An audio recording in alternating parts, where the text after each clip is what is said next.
एक गांव में अर्जुन नाम का एक लड़का रहता था। अर्जुन पढ़ाई में बहुत होशियार था और सब इसकी जहानत और तेज दिमाग की तारीफ करते थे। लेकिन अर्जुन की एक बड़ी कमजोरी थी। वो वक्त का सही इस्तेमाल नहीं करता था। वो अपना ज्यादातर वक्त दोस्तों के साथ खेलने, मोबाइल पर गेम खेलने और बेकार की बातों में गुजारता था। इसके वालिदैन ने कई बार उसे वक्त की कीमत समझाने की कोशिश की, लेकिन अर्जुन को ये बात समझ नहीं आती थी। वो हमेशा सोचता, मेरे पास बहुत वक्त है, सब कुछ बाद में कर लूंगा, अभी तो मजे करने दो। एक दिन स्कूल में सालाना इम्तिहान के नतीजे आए। इस बार अर्जुन के नंबर बहुत कम आए। जितनी उम्मीद थी इससे बहुत नीचे। जिस अर्जुन की टीचर तारीफ करते थे वही अब मायूस हो गए। यहाँ तक कि इसके दोस्त भी इससे दूर होने लगे।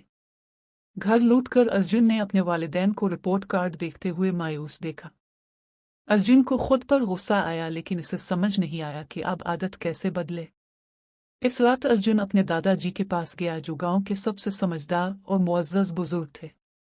दादाजी के पास बैठकर अर्जुन ने अपनी परेशानी बताई और कहा, दादाजी मैं समझ नहीं पा रहा कि मैं इस बार फेल कैसे हो गया, जबकि मैं एक अच्छा तालिब इल्म हूँ। दादाजी मुस्कुराए और बोले, बेटा मसला ये नहीं कि तुम अच्छे तालिब इल्म नहीं हो, मसला ये है कि तुमने वक्त को हल्के में लिया। वक्त बहुत कीमती होता है। अगर उसका सही इस्तेमाल करो तो कामयाबी मिलती है, और अगर उसे बर्बाद करो तो ये पीछे खींच लेता है।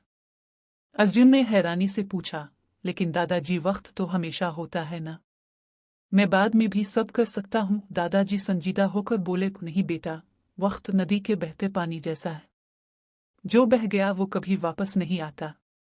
चलो मैं तुम्हें एक कहानी सुनाता हूँ, जिससे तुम्हें वक्त की कीमत समझ में आएगी। दादाजी ने कहानी शुरू की। बहुत वक्त पहले विक्रम नाम का एक ताकतवर बादशाह था। इसके पास बहुत धन दौलत, आलीशान महल और ढेरों नौकर थे।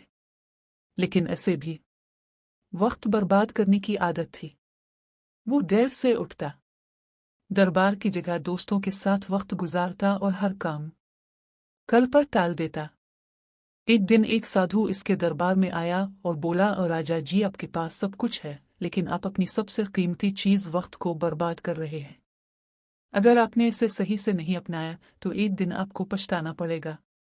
राजा हंसते हुए बोला, मेरे पास बहुत वक्त है, मैं जब चाहूं तब कर सकता हूं। साधु ने तंबी की, वो वक्त को हल्के में मत लो, ये सबसे बड़े बादशाहों को भी बर्बाद कर सकता है।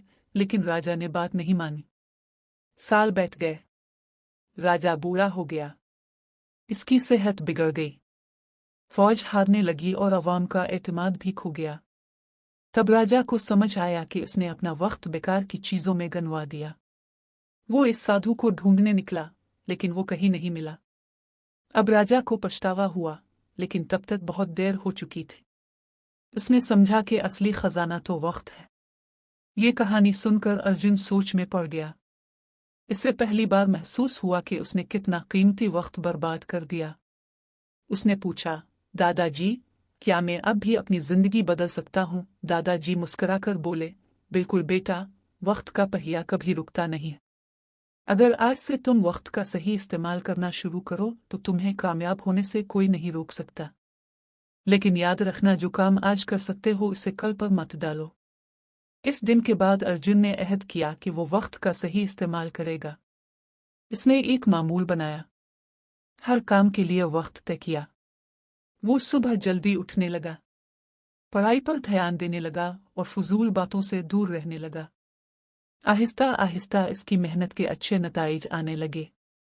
अगले इम्तिहान में वो क्लास में अव्वल आया।